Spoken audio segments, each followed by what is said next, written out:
In the most improbable way, the Dallas Cowboys have seen their 2020 season come to a close. 23-19 was the final score. This is the first word presented by Dr. Pepper, and what will be the final first word presented by Dr. Pepper here in 2020 as the Dallas Cowboys fall to the New York Giants. They fall to 6-10 on the season and are officially eliminated from playoff contentions, where you've got a lot to react to. Let's just say the least in that fourth quarter and even a second half comeback after a very slow start from the Dallas Cowboys. But to break it down, I'm joined by a trio of former Dallas Cowboys: Barry Church, Isaiah Stanback, and Nate Newton. Isaiah, and I want to start with you on that far side over there because there's a lot to talk about whenever it comes to some of the decision making down the stretch. Lots of close calls, could have been bang on a couple of them, but I want to start on the 4th down and 1 from the 39-yard line that was not challenged flip that before then. I want to go to the no challenge on the Pettis catch, no catch, and what you thought about that decision that led to the final field goal that ultimately ended up being the game winner.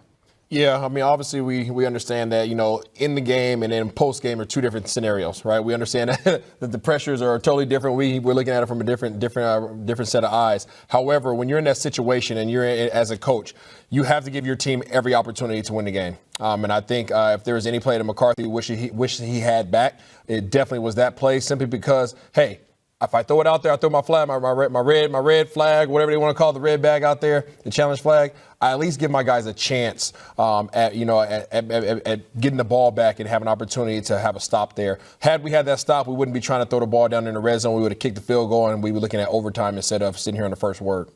It's a lot of things leading up to that. Leonard Williams had a nice day, the defensive tackle for the New York Giants. But I tell you, man, you got people upstairs looking at that and could have been, trying to tell them, hey, coach, make the call or don't make the call. So it's a lot goes into that. So I don't know what he was thinking, but it was a major move. Yeah, it was a major move, and it was a big part of this game. I mean, look, if we challenge that and it ends up being an incomplete pass, I think they're out of field goal range. They punt the ball, and like you said, we're not, setting 5 wide receivers out in the red zone trying to throw the ball. We're in field goal range. But, I mean, I can't put it solely on that call at all. I mean, the Cowboys put themselves in this situation by not playing their best football when they needed to. And so this was kind of that microcosm of the whole season. We started out strong, and we seem not to be able to finish games. And that's what happened this year. And too bad the season's over with. Well, and it's fitting seemingly all season long. What was the struggle on the offensive side of the football? In the red zone. It was always the red zone where the Cowboys ultimately struggled, and, well, it came down to a red zone stand for New York and a pick of Andy Dalton. Xavier McKinney coming up with the interception, the rookie out of Alabama, really kind of sealed the deal. Then the Cowboys had an opportunity late when Wayne Gallman Jr. fumbled the football, but there were multiple opportunities to close out a Giants team that just has not been very good. You give up 20 points in the first quarter to a team that has struggled to hit 20 points all season long. What did you think about the defense today, Isaiah, and how the Cowboys really kind of struggled from the get-go? Yeah, the defensive side of the ball, I thought we played very soft in terms of our coverage. Our defensive line did not have a big enough presence. They were able to run the ball when they wanted to. And then in the passing game, Sterling Shepard was completely destroying us. I mean, he was just running whatever routes he wanted to. With our soft coverage, it almost appeared as if they were running routes on air, which is what you do in pregame when it's just you guys play and catch. And you talked about that last little series down there in the red zone for our offense. That was just all out bad. We had a missed assignment there, which allowed big Leonard Williams to again come in there and get another big play. We talk about it, and we saw how at the beginning of the season, the penalties at the wrong time, the turnovers, all of these things. Today it showed back up again. We get them off the field, we come up with a Jordan Lewis bad move. I mean, you go up and just butt a man in the head. Instead of you playing smart, it's all right to talk a little noise and to get up on somebody, but to butt a man and give a guy a first down for them to go down and score, you have to be smarter than that. Yeah, you got to be smarter than that. And as a whole, I got to say, I'm pretty disappointed with the way the secondary played out there today. This winning streak they had, these 3-game winning streak, everything was kind of bottled in. They didn't let anything get over the top of their heads. And today it was the complete opposite. I mean, Darius Slayton had his way out there. And as you mentioned, Shepard, I mean, he was routing up anybody that tried to cover him. AB tried to get up on him. Wilson, all those guys tried to, but they just couldn't contain this guy.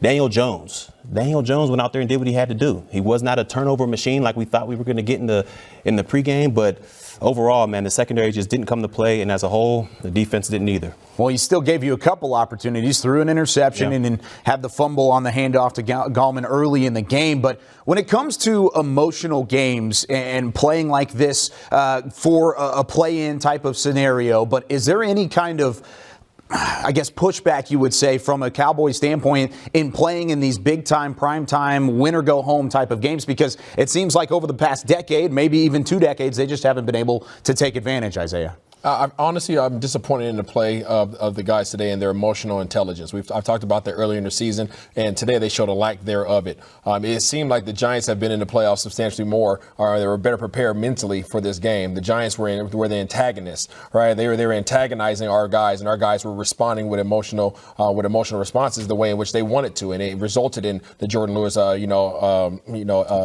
whatever it was, whatever flag he had there. And then there was an unsportsmanlike conduct. There was a couple more on there as well. And they controlled us, and it was disappointing.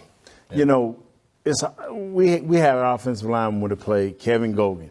He would purposely butt somebody, in the pile, pinch somebody, push somebody, so you would get up and act up. Mm-hmm. And that's what we did. But the immaturity that we showed, we should be past that.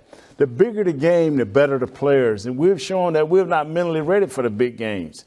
You had an opportunity to set yourself up to come back off the plane and chill out and let's watch the Redskins. Mm-hmm. The Washington football team. But we blew all of that. Yeah, I'm going to make it short and sweet, man. New York came out here with a different energy in all 3 phases. They were prepared to play. They were ready for the moment. They knew that their playoff lives were on the line, and they played like it. And as the Dallas Cowboys, we didn't, and we squandered an opportunity to try to punch our playoff ticket. And New York right now, they're waiting on this Philadelphia-Washington game.